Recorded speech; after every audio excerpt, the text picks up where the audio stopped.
Good morning everyone. जय देवी competition classes में आप सभी लोगों का स्वागत है। तो आज हम शुरू करते हैं daily current affair class.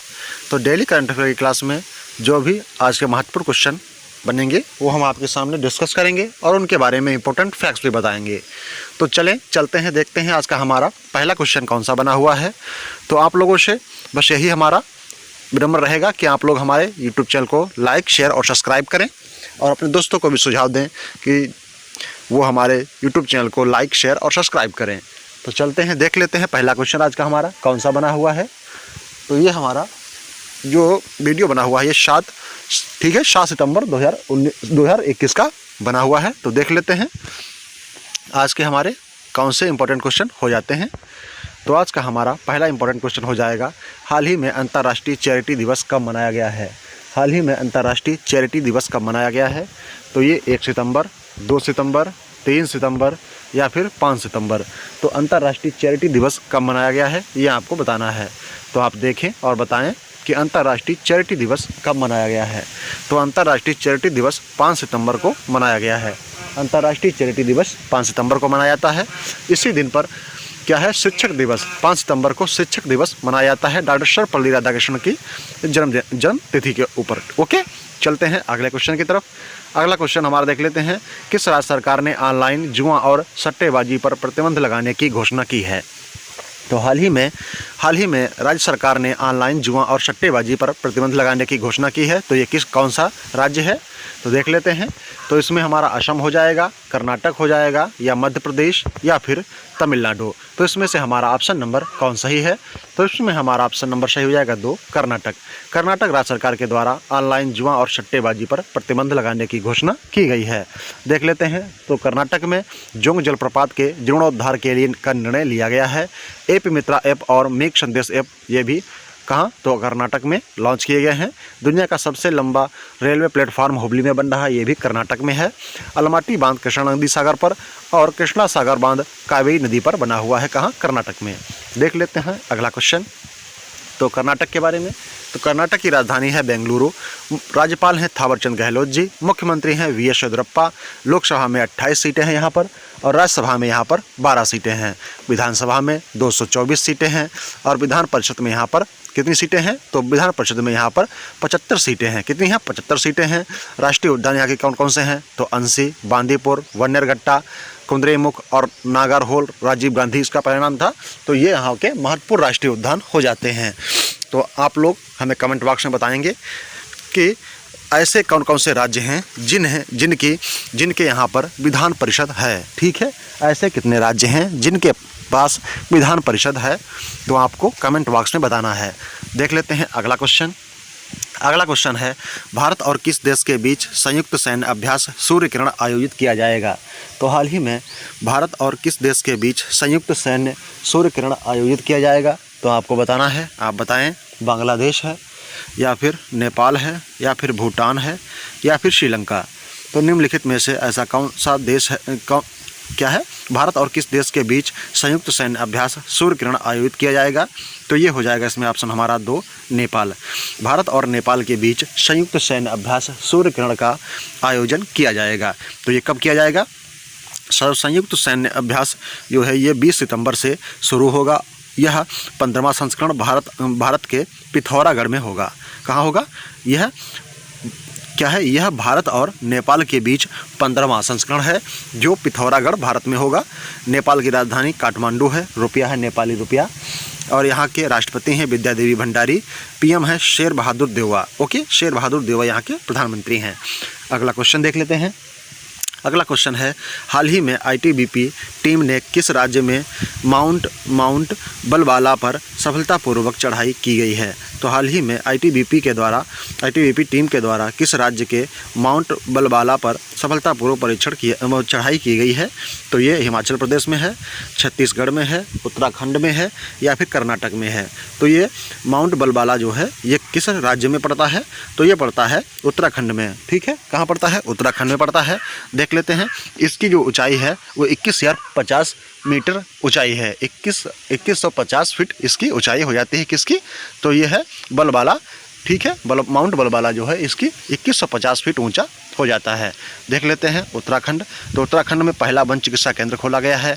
Bharat के पहले जैव विविधता उद्यान का भारत वाटिका का उद्घाटन ये भी उत्तराखंड में किया गया है। भारत का पहला लाइकेन पार्क ये कहाँ है, तो ये भी उत्तराखंड राज्य में है। कहाँ है, उत्तराखंड राज्य में हो जाता है। अगला क्वेश्चन देख लेते हैं। अगला क्वेश्चन हमारा है, हाल ही में कौन सा देश, तो देख लेते हैं हाल ही में कौन सा देश भारत के साथ यूनिडेक्स जो है सैन्य अभ्यास की मेज़बानी कर रहा है। तो ऐसा कौन सा देश है जो भारत के साथ क्या है यूएससी इंडेक्स अभ्यास की मेज़बानी कर रहा है, तो ये ब्रिटेन है, अमेरिका है, ऑस्ट्रेलिया है या फिर न्यूजीलैंड। तो इसमें से हमारा ऑप्शन नंबर कौन सही है, तो इसमें हमारा ऑप्शन नंबर सही हो जाता है 3 ऑस्ट्रेलिया। ऑस्ट्रेलिया देश जो है भारत के साथ में क्या है AUS इंडेक्स अभ्यास की मेज़बानी कर रहा है। कौन, ऑस्ट्रेलिया। तो ऑस्ट्रेलिया यह अभ्यास 5 सितंबर से 13 सितंबर तक चलेगा। ऑस्ट्रेलिया, तो ऑस्ट्रेलिया की राजधानी कैनबरा है। करेंसी यहाँ पर है ऑस्ट्रेलियन डॉलर और इसके प्रधानमंत्री कौन है, स्कॉट मॉरिसन इसके प्रधानमंत्री हो जाते हैं। किसके, तो ये है ऑस्ट्रेलिया। ओके, अगला क्वेश्चन देख लेते हैं। अगला क्वेश्चन है, किसने वित्तीय स्थिरता और विकास परिषद की 24वीं बैठक की अध्यक्षता की है। तो किसने वित्तीय स्थिरता और विकास परिषद की 24वीं बैठक की अध्यक्षता की है, तो ये नरेंद्र मोदी हैं, राजनाथ सिंह जी हैं, अमित शाह है या फिर निर्मला सीतारमण जी। तो इसमें से हमारा ऑप्शन नंबर कौन सही हो जाता है, तो इसमें हमारा ऑप्शन नंबर 4 सही है। क्या है, वित्त मंत्री निर्मला सीतारमण जी के द्वारा वित्तीय स्थिरता और विकास परिषद की 24वीं बैठक की अध्यक्षता की गई है। अगला क्वेश्चन देख लेते हैं। हाल ही में संपन्न टोक्यो पैरा ओलंपिक 2020-21 में कौन सा देश शीर्ष पर रहा है, तो इसमें चीन है, यूनाइटेड किंगडम है, भारत है या फिर इसमें से कोई नहीं। तो इसमें से हमारा ऑप्शन नंबर कौन सही हो जाएगा, तो इसमें हमारा ऑप्शन नंबर सही है, ऑप्शन नंबर 1 चीन। क्या है, तो ये हाल ही में संपन्न टोक्यो पैरा ओलंपिक में 2020-21 में कौन सा देश शीर्ष पर रहा है, तो ये चीन रहा है। कौन, चीन रहा है। तो देख लेते हैं, फर्स्ट स्थान पर चीन है, सेकेंड स्थान पर यूनाइटेड किंगडम है और यहाँ पर जो भारत का 24वां स्थान है। भारत को टोटल 19 मेडल मिले हुए हैं, 5 गोल्ड मेडल हैं, 8 सिल्वर मेडल और 6 ब्रॉन्ज मेडल मिले हुए हैं। किसको, तो ये मिले हैं भारत को। ठीक है, टोटल मेडल यहाँ हो जाते हैं 19 टोटल मेडल भारत के पास हुए हैं। तो ये इसका स्थान 24वां हो जाता है टोक्यो पैरा ओलंपिक में। अगला क्वेश्चन देख लेते हैं। अगला क्वेश्चन है, हाल ही में किसने ए रूड लाइफ द मेमोयर नामक पुस्तक किसने लिखी है। तो हाल ही में किसने ए रूड लाइफ द मेमोयर नामक पुस्तक किसने लिखी है, तो बी सिंघवी हैं, राकेश कुमार हैं, एंजेलिना जोली हैं या फिर इनमें से कोई नहीं। तो इसमें हमारा ऑप्शन नंबर सही है 1 वी सिंघवी के द्वारा ए रूड लाइफ द मेमोयर नामक पुस्तक लिखी गई है। तो ये हैं, कौन है, वी सिंघवी। ये एक वरिष्ठ पत्रकार हैं और साथ में लेखक भी। ठीक है, तो इनके द्वारा ये पुस्तक लिखी गई है, ए रूड लाइफ द मेमोयर नामक पुस्तक ये बी सिंघवी के द्वारा लिखी गई है। अगला क्वेश्चन देख लेते हैं। हाल ही में डूरंड कप किससे संबंधित है, ये आप लोग कमेंट बॉक्स में बताएं। चलो हम बता देते हैं, फुटबॉल से संबंधित है। फुटबॉल से संबंधित डूरंड कप का 130वां संस्करण कहाँ शुरू हुआ है। तो डूरंड कप का 130वां संस्करण कहाँ शुरू हुआ है, तो ये मुंबई में, चेन्नई में, कोलकाता में या फिर उड़ीसा में। तो डूरंड कप का 130वां संस्करण कहाँ शुरू हुआ है, तो ये शुरू हुआ है कोलकाता में। कहाँ शुरू हुआ है, तो कोलकाता में ये डूरंड कप का 130वां संस्करण शुरू हुआ है। देख लेते हैं, तो ये 5 सितंबर से 30 सितंबर तक चलेगा। अगला क्वेश्चन देख लेते हैं। अगला क्वेश्चन है, हाल ही में ADB ने किस राज्य की आवास परियोजना के लिए $150 मिलियन ऋण को मंजूरी दी है। तो हाल ही में ADB ने किस राज्य की आवास परियोजना के लिए $150 मिलियन के ऋण को मंजूरी दी है। तो ये है तमिलनाडु, छत्तीसगढ़, उड़ीसा या फिर कर्नाटका। तो इसमें से हमारा ऑप्शन कौन सही है, तो इसमें हमारा ऑप्शन नंबर सही हो जाएगा 1 तमिलनाडु राज्य सरकार के तमिलनाडु को ADB ने आवास परियोजना के लिए $150 मिलियन की ऋण को मंजूरी दी हुई है। तो किसने दी है, ADB ने। ओके, अगला क्वेश्चन देख लेते हैं। तो ADB के बारे में आप लोग हमें कमेंट बॉक्स में बताएंगे कि ADB के स्थापना कब हुई थी और ये कहाँ है और इसके अध्यक्ष कौन हैं।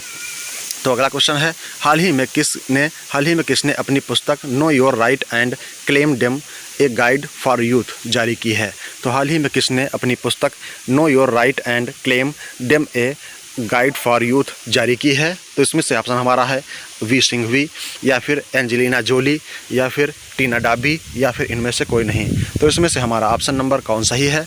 तो इसमें हमारा ऑप्शन नंबर सही आता है 2, एंजेलिना जोली। एंजेलिना जोली के द्वारा इनकी पुस्तक know your right and claim them a guide for youth जारी की गई है। तो ये एंजेलिना जोली के द्वारा जारी की गई है। तो ये हैं एंजेलिना जोली, ये एक हॉलीवुड एक्टर्स हैं, ठीक है, हॉलीवुड एक्टर्स हैं। इनके द्वारा ये पुस्तक लिखी गई है, know your right and claim them a guide for youth. ये पुस्तक, ठीक है, यूथ पर जारी की गई है। अगला क्वेश्चन देख लेते हैं।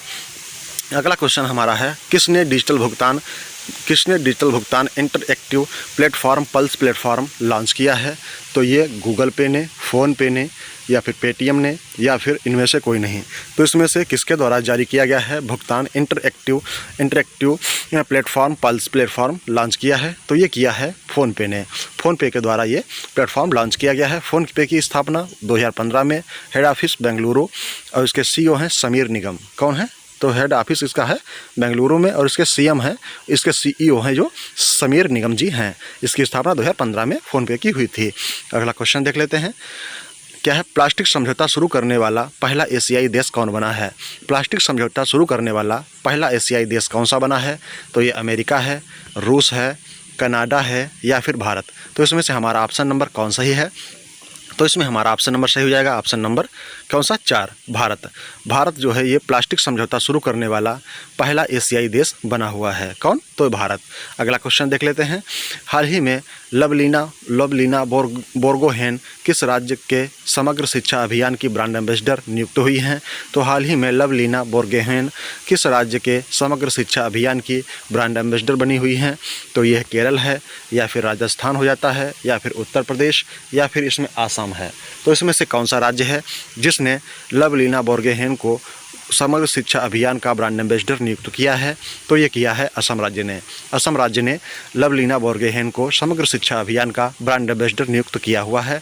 तो देख लेते हैं, इन्होंने टोक्यो पैरा ओलंपिक में कांस्य पदक जीता है, वो भी मुक्केबाजी में, ठीक है, मुक्केबाजी में इन्होंने टोक्यो पैरा ओलंपिक में कांस्य पदक जीता हुआ है। तो ये हैं, देख लेते हैं असम के बारे में। तो असम के बारे में, यह पर्यटन संजीवनी योजना यहाँ पर शुरू की गई है। बांचुआ महोत्सव असम में मनाया गया है। धनवंतरी योजना और अन्नोदय योजना नामक योजना ये भी असम राज्य द्वारा बनाई गई हैं। भारत का पहला एक गोल्डन बाग ये कहाँ देखा गया? तो ये देखा गया था असम राज्य में। तो देख लेते हैं लवलीना बोर्गोहेन को। तो लवलीना बोर्गोहेन ये हैं, ठीक है, इन्होंने ही कांस्य पदक जीता हुआ है, ठीक है, टोक्यो पैरा ओलंपिक में। अगला क्वेश्चन देख लेते हैं। हाल ही में किस राज्य सरकार ने वतन प्रेम योजना, क्या है, हाल ही में किस राज्य सरकार ने वतन प्रेम योजना के तहत 1000 करोड़ रुपए के सार्वजनिक कल्याण परियोजनाओं को मंजूरी की योजना बना रही है? तो क्या है, ऐसी कौन सी राज्य सरकार है जिसने 1000 करोड़ रुपए के सार्वजनिक कल्याण परियोजनाओं को मंजूरी देने की घोषणा, मतलब योजना बना रही है? तो ये किसके अंतर्गत? तो वतन प्रेम योजना के अंतर्गत। तो देख लेते हैं, असम राज्य है, मेघालय है, या छत्तीसगढ़ है, या फिर गुजरात है। तो इसमें से ऐसा कौन सा राज्य है जिसमें वतन प्रेम योजना के तहत 1000 करोड़ रुपए की सार्वजनिक कल्याण योजनाएं शुरू करने की घोषणा कर रही है या योजना बना रही है सरकार? तो ये सरकार हो जाएगी गुजरात। गुजरात राज्य सरकार जो है ये वतन प्रेम योजना के तहत 1000 करोड़ रुपए के सार्वजनिक कल्याण परियोजनाओं को मंजूरी दे रही है।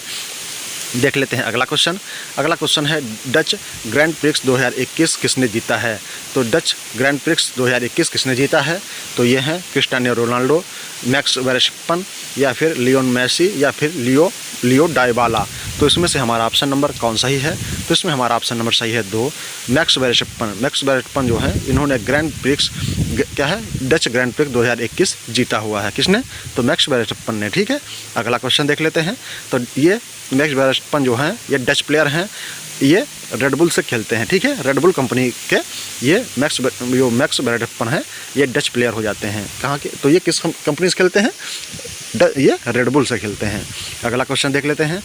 किसने पूर्व अध्यक्ष जैक्स रोग, हाल ही में ये किसके हैं, ठीक है, किसके पूर्व अध्यक्ष जैक्स रोगे का 79 वर्ष की आयु में निधन हुआ है? तो ये किसके पूर्व अध्यक्ष थे?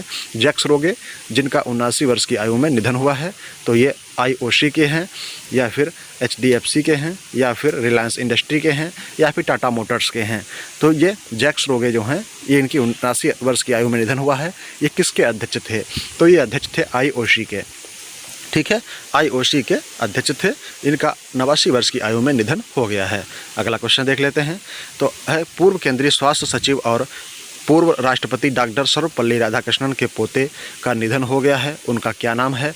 तो पूर्व केंद्रीय स्वास्थ्य सचिव और पूर्व राष्ट्रपति डॉक्टर सर्वपल्ली राधाकृष्णन के पोते का निधन हुआ है, उनका नाम क्या है? तो उनका नाम हो जाता है जैक्स रोगे, या फिर इसमें से हो जाएगा केशव देसी राजू, या फिर इसमें से हो जाएगा विजय बहादुर सिंह, या फिर इसमें से हो जाएगा इनमें से कोई नहीं। तो इसमें से हमारा ऑप्शन नंबर कौन सही है? तो इसमें हमारा ऑप्शन नंबर सही आता है ऑप्शन नंबर 2, केशव देसी राजू। केशव देसी राजू का निधन हो गया है। ये पूर्व राष्ट्रपति डॉक्टर सर्वपल्ली राधाकृष्णन के पोते हैं। ओके, अगला क्वेश्चन देख लेते हैं। अगला क्वेश्चन है राष्ट्रीय ऊर्जा लीडर और उत्कृष्टता ऊर्जा कौशल इकाई 2021 के लिए CII राष्ट्रीय पुरस्कार किसे मिला है? तो CII राष्ट्रीय पुरस्कार किसे मिला है?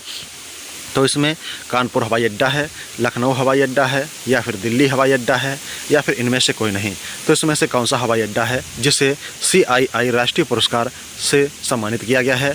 किसके लिए? तो राष्ट्रीय ऊर्जा लीडर और उत्कृष्टता ऊर्जा कौशल इकाई के लिए। तो ये हो जाएगा इसमें हमारा ऑप्शन नंबर 3, दिल्ली हवाई अड्डा। दिल्ली हवाई अड्डे को ये CII राष्ट्रीय पुरस्कार मिला हुआ है। किसे? दिल्ली हवाई अड्डा को। तो देख लेते हैं अगला क्वेश्चन। तो अगला क्वेश्चन देखते हैं। अगले क्वेश्चन हमारे यहीं समाप्त होते हैं। Thank you, thanks for watching, धन्यवाद। अगर आप लोगों को हमारे वीडियो अच्छा लगता है तो आप लोग इसे लाइक, शेयर और सब्सक्राइब करना ना भूलें, और अपने दोस्तों को भी सुझाव दें कि वो हमारे यूट्यूब चैनल को लाइक, शेयर और सब्सक्राइब करें। Thank you, thanks for watching, धन्यवाद। Good day, have a nice day.